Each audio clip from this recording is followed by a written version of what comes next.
O que é um mandado de segurança coletivo? O mandado de segurança coletivo é, antes de qualquer coisa, um mandado de segurança. É importante sempre lembrar disso. O mandado de segurança coletivo é um mandado de segurança. Como outro qualquer. O que o torna coletivo? O que o torna coletivo é o objeto dele. Ou seja, o direito objeto do mandado de segurança. Você lembra que eu pedi para que vocês atentassem para a distinção entre direito ao mandado de segurança e o direito que se tutela pelo mandado de segurança. O direito que é objeto do mandado de segurança. Essa distinção é muito importante para tudo que eu vou dizer aqui. O mandado de segurança coletivo é o mesmo direito ao mandado de segurança, o mesmo. A diferença é que o objeto dele é um direito coletivo. Quer dizer, se eu levo ao judiciário a apreciação de um direito coletivo, eu me valho de um mandado de segurança coletivo. A questão, meus caros, é que os direitos coletivos, eles podem ser levados à apreciação do judiciário por vários procedimentos. Eu posso levar um direito coletivo para apreciação pelo Poder Judiciário por meio, por exemplo, de uma ação civil pública. A ação civil pública é também um procedimento. É também um procedimento para a tutela de direitos coletivos, em sentido amplo. O mandado de segurança é um outro procedimento, ao lado da ação civil pública, para a tutela de direitos coletivos. A ação de improbidade administrativa é um outro procedimento para a tutela de direitos coletivos. A ação popular é um outro procedimento para a tutela de direitos coletivos. Enfim, existem vários procedimentos que servem à proteção de direitos coletivos. Vários. O mandado de segurança coletivo é um deles, com uma diferença. Ele é um procedimento garantido constitucionalmente como direito fundamental. Quer dizer, o Constituinte se antecipou ao legislador e já garantiu que direitos coletivos podem ser tutelados pelo procedimento do mandado de segurança. Vejam que nada impede que a lei infraconstitucional crie outros procedimentos à tutela coletiva. Mas o mandado de segurança coletivo, como procedimento para a tutela coletiva, está garantido constitucionalmente. Então vamos aqui fixar essa ideia. A tutela de direitos coletivos, ela pode se dar por vários procedimentos. O mais famoso, a ação civil pública. O segundo mais famoso, a ação popular. Um igualmente famoso, mandado de segurança coletivo. Já o procedimento da ação de improbidade só serve para a tutela de um determinado tipo de direito coletivo. Eu não posso entrar com ação de improbidade por qualquer direito coletivo. Não existe ação de improbidade por direitos coletivos relacionados ao consumidor, por exemplo. A ação de improbidade é para proteger a probidade administrativa. Aquilo ali serve para ação de improbidade. Outros direitos coletivos você podem ser tutelados ou por ação civil pública ou por ação popular, ou por mandado de segurança, ou por outras ações. Pois bem, então essa é a segunda premissa. A terceira premissa é a seguinte: o Brasil tem uma legislação de processo coletivo das mais complexas e sofisticadas do mundo. Fala-se muito da legislação americana, que é muito importante, claro. Só que a nossa consegue ser ainda mais abrangente e complexa. E essa legislação coletiva brasileira, ela é complexa, sobretudo porque ela é recortada. Ela está pulverizada. Não existe um código de processo coletivo. Você tem que descobrir a legislação sobre processo coletivo a partir da leitura de uma série de leis. Basicamente, lei de ação popular, lei de ação civil pública, CDC, lei de improbidade e a Constituição.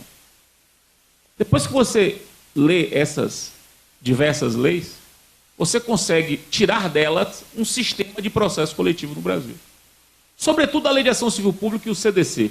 Sobretudo esses dois diplomas, que juntos produzem aquilo que já se convencionou chamar de Código Brasileiro de Processo Coletivo. Resultado da conjugação da Lei de Ação Civil Pública com o CDC. A doutrina diz, então, que nós temos hoje, no Brasil, um microsistema de tutela coletiva. Já um pedaço do sistema jurídico brasileiro, um microsistema, dedicado à tutela coletiva. Microsistema esse formado por esses diplomas aqui que eu mencionei. Pois bem, o Código de Defesa do Consumidor, que é o núcleo desse microsistema, diz com todas as letras que a tutela coletiva pode ser veiculada por qualquer procedimento.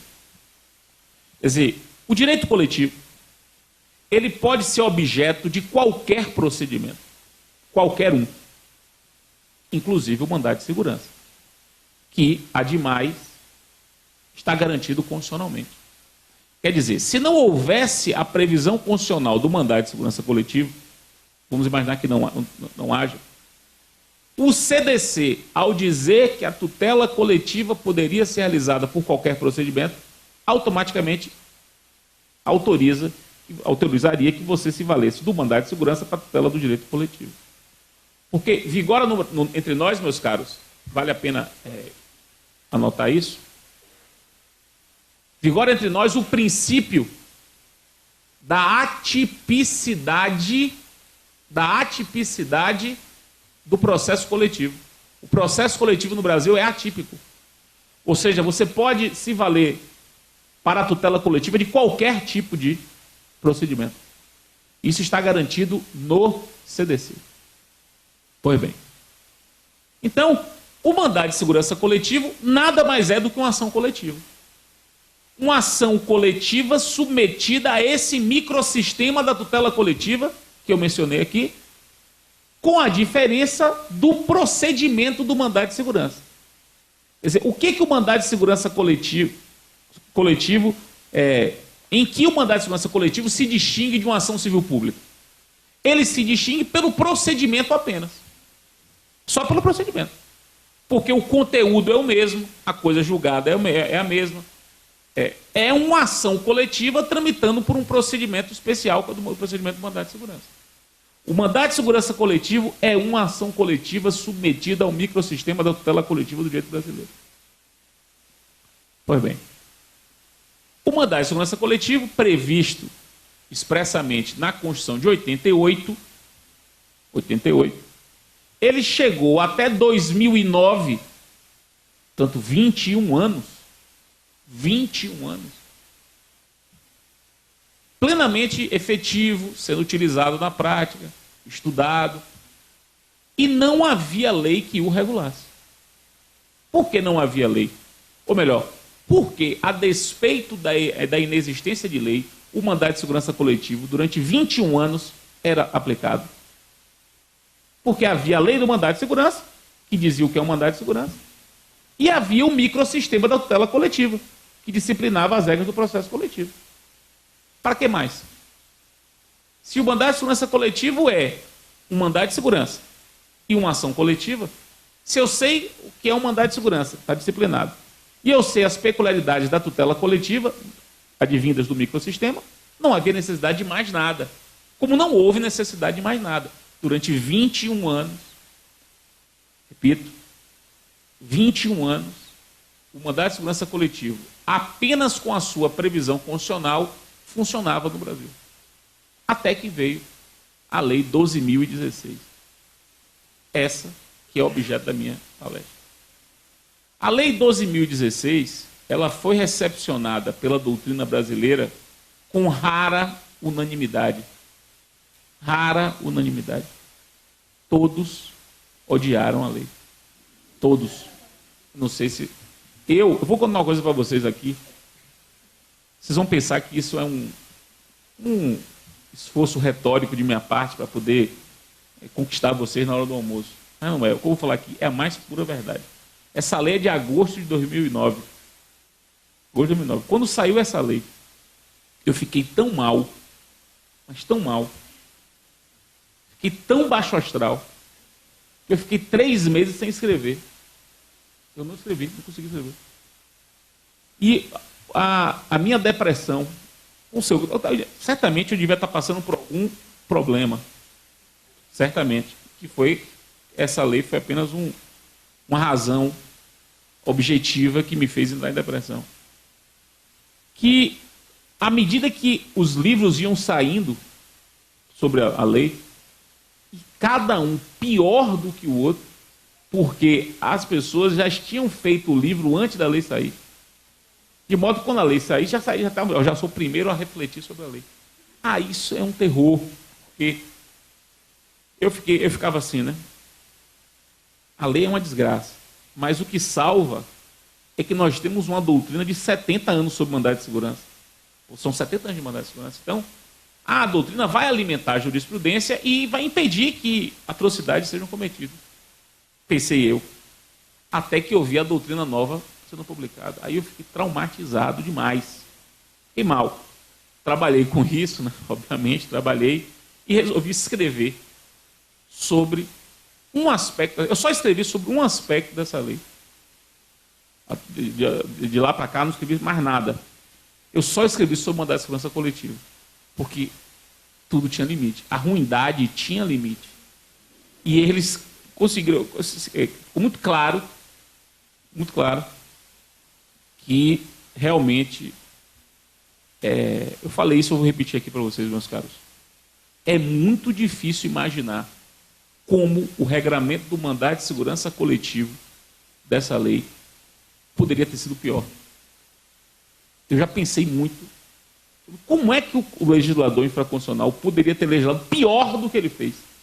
Eu não consegui achar uma fórmula pior do que isso aqui. Muito melhor era não ter falado nada. Porque não ter falado nada, ele não tinha falado nada durante 21 anos e não havia mais problema nenhum. Ele foi agora, tratou de legislar, e legislou da pior maneira possível. São 2 artigos, meus caros. Só são 2 artigos. Vamos fazer aqui uma autópsia desses artigos. Primeira parte diz respeito à legitimidade para impetrar o mandado de segurança coletivo. Meus caros, vejam, a Constituição, quando fala do mandado de segurança coletivo, ela diz: pode propor mandado de segurança coletivo o partido político, com representação no Congresso, e a organização sindical, entidade de classe ou associação legalmente constituída. Então, a Constituição, ela estabelece essa dupla legitimidade: partido político e entidade de classe. Pois bem, o que aconteceu nesses 21 anos de prática do mandado de segurança coletivo? Ora, o mandado de segurança coletiva é uma ação coletiva. É uma ação coletiva. Uma ação coletiva pode ser proposta por vários legitimados. Vários. Não é só partido político, nem só entidade de classe. Então, o que todo mundo defendia? Isso era uma unanimidade. Qualquer legitimado coletivo pode se valer do mandado de segurança coletivo. Porque o mandado de segurança coletivo nada mais é do que uma ação coletiva pelo procedimento do mandado de segurança. Ora, se o Ministério Público, por exemplo, que não está na Constituição, a Constituição só fala em partido político e entidade de classe. O Ministério Público pode propor uma ação civil pública discutindo determinado direito. Não vai poder propor um mandado de segurança coletivo para discutir o mesmo direito? Aí vem, se você disser que o Ministério Público não pode impetrar um mandado de segurança coletivo, o que é que o Ministério Público vai fazer? Entrar com uma ação civil pública. Com o mesmo conteúdo. O mesmo conteúdo. E aí surge essa interpretação absurda. O Ministério Público, ele tem capacidade para propor uma ação civil pública, mas não tem capacidade para redigir um mandado de segurança. O mandado de segurança é muito complicado para o MP, ele não vai poder se valer. Agora, uma ação civil pública, o MP pode.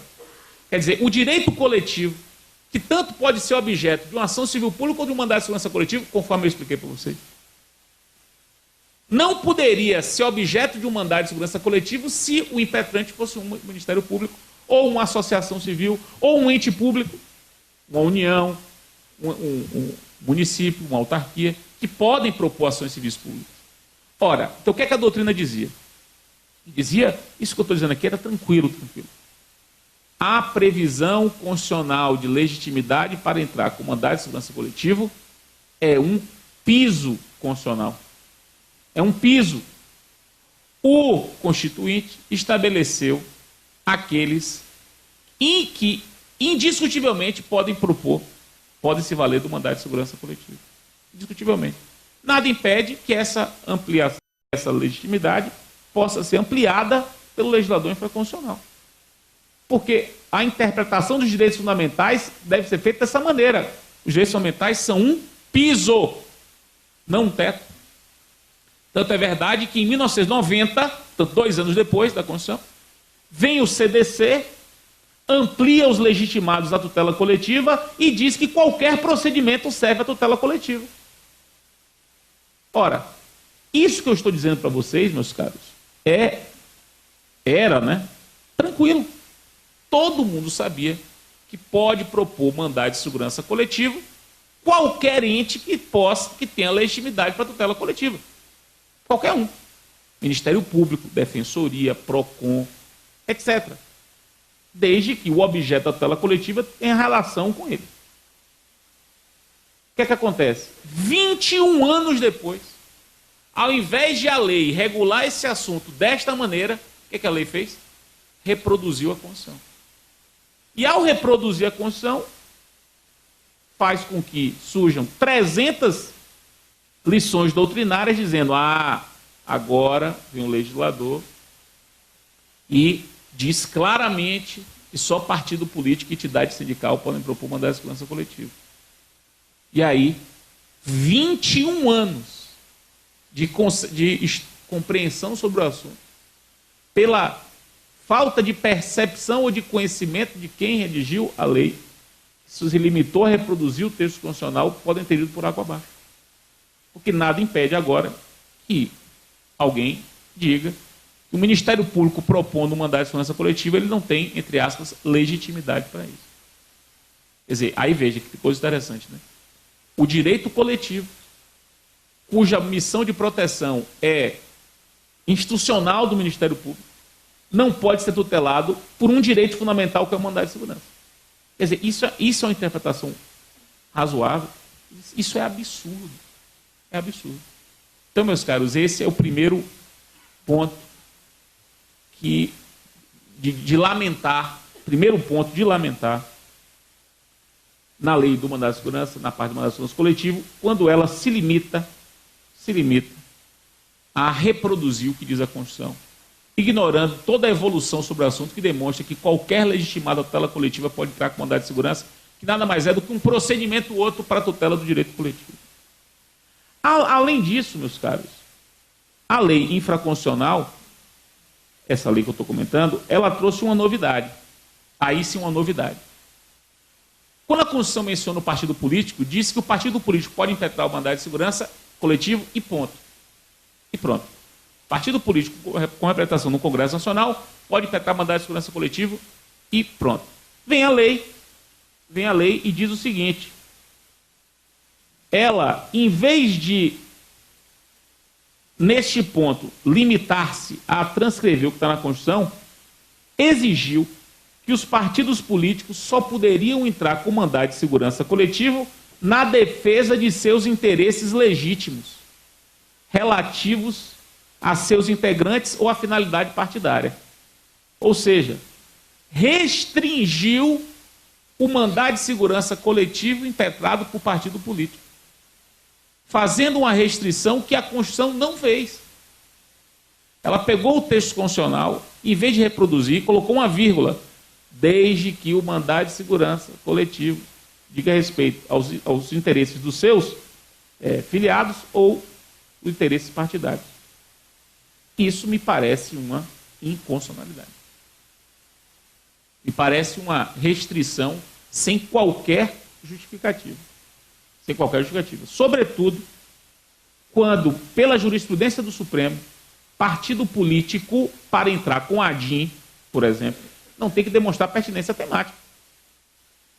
Partido político é uma entidade, é uma pessoa jurídica que serve como veículo de condutor da sociedade civil e do mundo político, e se dá aos partidos políticos uma importância tal que dispensa a demonstração de pertinência temática. O simples fato de ser um partido político já autorizaria a interpretação de um mandado de segurança.